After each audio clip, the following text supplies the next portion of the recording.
जानिए कृष्ण विवर यानी ब्लैक होल की रहस्यमय दुनिया के बारे में।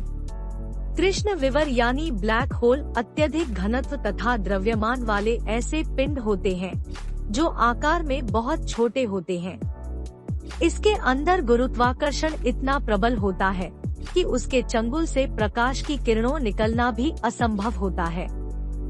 ब्लैक होल पूरे यूनिवर्स का है सबसे खतरनाक आकाशीय पिंड है, जो अपने एरिया में आने वाली सभी चीजों को निगल लेता है, यहाँ तक कि प्रकाश जिसकी स्पीड 2.997924588x10 ms यानी 3 लाख किलोमीटर पर सेकंड है, उसे भी अपने में समा लेता है। यानी लाइट का भी कोई इफेक्ट नहीं पड़ता। रीजन बहुत ज्यादा ग्रेविटी, जिससे स्पेस और टाइम दोनों विकृत हो जाते हैं। ब्लैक होल की खोज कार्ल स्क्वार्जस्चिल्ड और जॉन व्हीलर ने की। ब्लैक होल के संबंध में सबसे पहले वर्ष 1783 में कैम्ब्रिज विश्वविद्यालय के प्रोफेसर जॉन मिशेल ने अपने विचार रखे।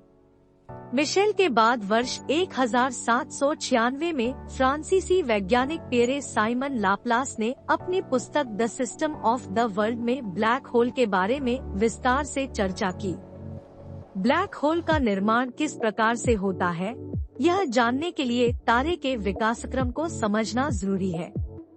दरअसल तारे का विकास आकाशगंगा गैलेक्सी में उपस्थित धूल एवं गैसों के एक अत्यंत विशाल मेघ डस्ट एंड गैस क्लाउड से आरंभ होता है, जिसे निहारिका नेब्यूला कहते हैं। निहारिकाओं के अंदर हाइड्रोजन की मात्रा सर्वाधिक होती है और 23 से 28% हीलियम तथा अल्प मात्रा में कुछ भारी तत्व होते हैं। जब गैस और धूलों से भरे हुए मेघ के घनत्व में वृद्धि होती है, उस समय मेघ अपने ही गुरुत्व के कारण संकुचित होने लगता है। मेघ में संकुचन के साथ साथ उसके केंद्र भाग के ताप एवं दाब में भी वृद्धि हो जाती है। अंततः ताप और दाब इतना अधिक हो जाता है कि हाइड्रोजन के नाभिक आपस में टकराने लगते हैं और हीलियम के नाभिक का निर्माण करने लगते हैं। ऐसे में तारों के अंदर तापनाभिकीय संलयन थर्मोन्यूक्लियर फ्यूजन आरंभ हो जाता है। तारों के अंदर यह अभिक्रिया एक नियंत्रित हाइड्रोजन बम विस्फोट के समान होती है। इस प्रक्रम में प्रकाश तथा ऊष्मा के रूप में ऊर्जा उत्पन्न होती है। इस प्रकार वह मेघ ऊष्मा व प्रकाश से चमकता हुआ तारा बन जाता है। तापनाभिकीय संलयन से निकली प्रचंड ऊष्मा से ही तारों का गुरुत्वाकर्षण संतुलन में रहता है, जिससे तारा अधिक समय तक स्थायी बना रहता है।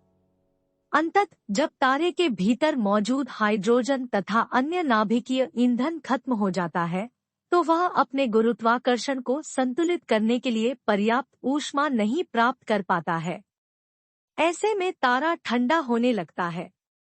वर्ष 1935 में भारतीय खगोल भौतिकविद सुब्रमण्यन चंद्रशेखर ने यह स्पष्ट कर दिया कि अपने ईंधन को समाप्त कर चुके सौर द्रव्यमान से 1.4 गुना द्रव्यमान वाले तारे, जो अपने ही गुरुत्व के विरुद्ध स्वयं को नहीं संभाल पाता है, उस तारे के अंदर एक विस्फोट होता है, जिसे अभिन्नतारा विस्फोट कहा जाता है।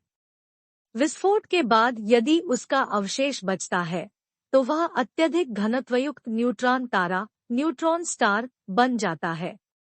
आकाशगंगा में ऐसे बहुत से तारे होते हैं जिनका द्रव्यमान सौर द्रव्यमान से 3-4 गुना से भी अधिक होता है।